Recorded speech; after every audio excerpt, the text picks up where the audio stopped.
Nityanandan. Well, Vision 360, you have really stepped in this time. Your article titled "The Fictitious State Which Seeks to Occupy Indigenous Lands in Bolivia Caused the Fall of a Cabinet Chief in Paraguay" is a sloppy mix of snark, ignorance, and half-baked allegations, calling KAILASA a fictitious state with fake and real papers and colorful, showy attire, existing only in the mind of its creator, a man on the run from justice. This isn't just an attack on KAILASA. It is a direct assault of the indigenous peoples of Bolivia who we proudly stand with. Your pretense of protecting indigenous interests while actively undermining indigenous sovereignty reveals the colonial mindset hiding behind your supposed journalism. Let's dismantle your nonsense with facts and hefty dose of reality. Now let's talk about your anti-indigenous position behind a veneer of concern. Here is the first glaring hypocrisy. While pretending to champion for indigenous rights, you are actively working to strip them away. The Bolivian Constitution explicitly guarantees indigenous people the right to self-determination and territoriality in Article 30. By appointing yourself as a gatekeeper of which diplomatic relations indigenous communities may pursue, you are perpetuating the same racist colonial control mechanism you claim to oppose. It is like saying, we support indigenous autonomy as long as we approve all their decisions first. That's not advocacy, it's paternalism dressed up as concern. Now let's see about your systematic violation of journalistic ethics.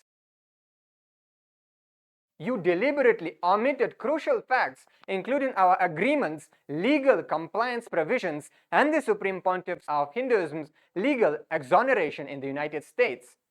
That's not an oversight, it is a racist, anti-indigenous, anti-Hindu, Hinduphobic, and Hindu-mesic strategy. Number 2 is independence. Your reporting reeks of bias against indigenous communities and our right to self-determination. Who's pulling your strings? Fairness and impartiality. You presented a one-sided hit piece without seeking KAILASA's perspective. Number 4, humanity. Your mockery of our traditional attire is straight-up Hinduphobic cultural derision. Would you describe the Pope's vestments as showy attire or Arabi's garments as colorful clothing? Number 5 is accountability. When presented with contradictory evidence, you double down rather than correct it. That's not journalism, that is propaganda. Now let's talk about your allegations, one flimsy claim at a time. KAILASA is a fictitious state, as you mentioned. Newsflash, sovereignty isn't about fitting your outdated, map-obsessed worldview. You're a media outlet, not the United Nations. And by the way, even the United Nations itself declares it has no authority to recognize a state. That's right. By the United Nations' own admission, recognition is a political act, not a legal prerequisite. Your reporting contains a glaring logical contradictions. You call KAILASA fictitious while simultaneously reporting on diplomatic activities and international impact. If we are imaginary, then how did we establish relations that led to a cabinet chief resignation in Paraguay? How have we signed agreements with indigenous communities? Your own reporting defeats your argument. KAILASA actually fulfills all criteria established in the 1933 Montevideo Convention on the Rights and Duties of the State, which are permanent population, defined territory, government, capacity for international relations. And KAILASA fulfills all of these 4 characteristics. The Montevideo Convention explicitly states that the political existence of the state is independent of recognition by other states. Just a quick question. Are Taiwan, Kosovo, or Palestine states? Some say yes, and others say no. But the right to self-determination doesn't hinge on unanimous consensus. It is enshrined in international law. Now you claim with the fake and real papers and colorful, showy attire. Oh, you went there, attacking our paperwork and our wardrobe? Bold move for a serious outlet. First, KAILASA documents are the legitimate as any nations recognized in diplomatic circles and backed by the will of its people.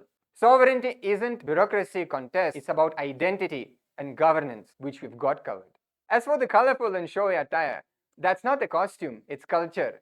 Our attire represents thousands of years of Hindu tradition and is protected under the believer's own constitution of Article 21, Clause number 3, that enshrines the right to freedom of thought, spirituality, religion, and worship. Your mockery isn't just pity, it violates Bolivia's law number 045 against religious discrimination. Would you dare to describe the traditional clothing of any other religious or cultural group in such a derogatory terms? This isn't reporting, it's a colonial era racist, anti-indigenous, Hindu music and Hinduphobic propaganda with a modern byline. Now addressing your statement that country exists only in the mind of its creator, a man on the run from justice. Exists only in the mind? Tell that to the millions of followers and temples we have built, and the 2 billion free meals we have served to people, and the global humanitarian impact KAILASA has made. It's not a daydream, it's a movement. As for a man on the run from justice, nice try. The Supreme Pontiff of Hinduism, Bhagwan Sri Nityananda Paramashivam, is not fleeing anything. He is being completely exonerated by the United States Federal Court, which ruled in his favor and fined the false accusers nearly $500,000 in a district court of Southern District of Ohio. Additionally, on February the 2nd, 2024, the Gujarat High Court exonerated the Supreme Pontiff of Hinduism of all charges of abduction and kidnapping. This page was not even in Gujarat at the time. Despite nearly 15 years of malicious persecution in India, the Supreme Pontiff of Hinduism has never been convicted of any crime, and Interpol has rejected all requests to issue notice against the Supreme Pontiff of Hinduism. 11 medical reports from Ohio, California, Michigan, Canada, and India have confirmed the Supreme Pontiff of Hinduism's inherent medical condition renders him physically incapable of committing the alleged crimes. The persecution against the Supreme Pontiff of Hinduism follows a documented pattern. A deepfake video was released in March 2010 to incite hatred. False legal accusations followed the media campaign. The High Court of Karnataka explicitly observed the undue media influence against the Supreme Pontiff of Hinduism. Then after 53 days of investigation, police found no evidence to establish claims against the Supreme Pontiff of Hinduism. Multiple international human rights experts have confirmed that the prosecution has developed into persecution, including former United Nations Justice Council jurist Jeffrey Robertson. Your failure to report these established legal facts demonstrates malicious intent, not journalism. Now let's address your statement calling the Supreme Pontiff of Hinduism a self-proclaimed guru. Supreme Pontiff of Hinduism lineage traces back at least 12,000 years through Hinduism's oldest spiritual institutions, which has been clearly documented. He is recognized, revered, and worshipped as the incarnation of Paramashiva as per Hinduism, with more than 1 million letters of commendation and recognition from country statesmen, religious pontiffs, and noteworthy personalities across the entire globe.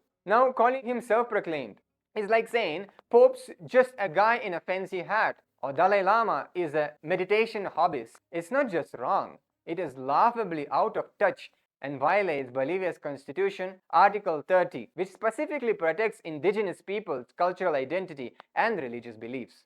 Now let's address your false claim saying that KAILASA tried to establish perpetual rental of indigenous lands. What right do you have as a media house, and that also fake, anti-indigenous, Hinduphobic, Hindu music and colonial media outlet to interfere in agreements signed between sovereign indigenous nations, which was, by the way, signed completely legally as per the Bolivian constitution and international law. Every agreement we've established with indigenous communities contains an explicit provision ensuring compliance with Bolivian law. Quote, payment effectuated after ratification by competent authorities, ensuring full compliance with Bolivian law number 465 and ILO Convention 169. This crucial safeguard, which you deliberately omitted from your reporting, demonstrates our absolute commitment to legal compliance. These were the conservation partnership, not territorial acquisition efforts. They have been endorsed by indigenous leaders who retain full sovereignty under Bolivia's constitution. These indigenous communities maintain complete control over their lands and territories within these partnerships. The time frame reflects the long-term commitment needed for effective environmental stewardship, not an attempt to control land. Long-term conservation agreements are standard practice globally. It's telling that media outlets like yours call 99-year leases by corporate interest investments by labeling cooperative agreements between indigenous nations as violation of rights. This double standard exposes your true agenda, Vision 360. Now let's address your false claim saying that KAILASA is supposedly located on an island in the Pacific Ocean. Where have we claimed this? We have never claimed this. These are the false rumors perpetuated by lazy, fake media outlets like yours. KAILASA has never claimed ownership of any island of Ecuador coast. This clarification was published on KAILASA's official website on March 17, 2023, predating your false reporting. And we have already disclosed many of our sovereign territories of KAILASA, which can be actually found on our website at kailasa.org. Why don't you do some actual research before publishing your fake, anti-indigenous, racist articles? Now your abusive statement, which included saying that KAILASA have 2 billion inhabitants. Your mockery claim, what is known about KAILASA, that it would have more than 2 billion of inhabitants. Let's clarify. Statistically, there are 2 billion born and practicing Hindus worldwide. And KAILASA is the first and only sovereign indigenous Hindu nation representing their rights and interests. Our goal is serving these 2 billion Hindus' spiritual needs and improving the global quality of life. Through racist, anti-Hindu, anti-indigenous Hindu music articles like yours, you further persecute an already marginalized indigenous community for which there could be serious consequences. Then you go on saying that anyone can be part of KAILASA and become a citizen of KAILASA if they just make some donation. Where have we stated this, first of all? We have never claimed this. In fact, our e-citizenship is free service designed to serve 2 billion born and practicing Hindus. Anyone can register at ecitizen.info, including you, without any donation required. This is yet another fabrication by your anti-Hindu, anti-indigenous, racist, fake media machine. Now let's move on to your claim that KAILASA activities have caused problems in several countries. Who said that? This is racist, anti-indigenous media outlets like yours making these claims. Where is your evidence? Over 100 corporate large media houses from more than 14 countries, including the Washington Post, the CBC, MSN, Italy 24 and others, have already removed their Hinduphobic publication against KAILASA after realizing they were spreading misinformation. Now we'll tell you the real story. KAILASA has extended humanitarian grants to over 100 indigenous nations, supported environmental sustainability and forest conservations, provided education, healthcare, and food security programs, served over 2 billion free meals to people in need globally. During our recent Mahakumbh Mela Peace Conclave organized by KAILASA, we fed over 30,000 people daily.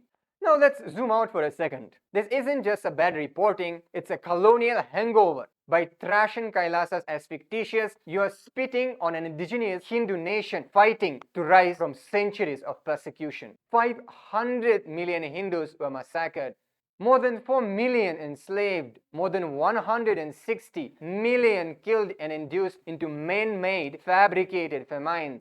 Thousands of temples and over 1 million educational institutions and 80 million scriptures were destroyed. KAILASA represents the revival of these indigenous traditions that colonizers attempted to eradicate. Your snark isn't clever. It's complicitly an ongoing cultural erasure and genocide. Now let's address some of the legal violations in your reporting. Your hit piece is not just sloppy, it is legal mess. And here now we'll see what you have violated. You have violated Bolivia's own constitution, Article 4, 21 and 30, Article 98 and 403. You have violated the Law 045 against racism and all forms of discrimination. You have violated Law number 73, recognizing indigenous jurisdictional authority. You have violated Law number 1257, ratifying ILO Convention 169. You have violated international instruments including the American Convention on Human Rights, ICCPR, and UNDRIP. This isn't journalism, it's liability. Better lawyer up. Now conclusion. 6 major outlets, the Washington Post, the MSN, the Week, Outlook, Dinamalar, Italy 24 and many others already backtracked after they called out their anti-Hindu racist propaganda. Now you are on the deck.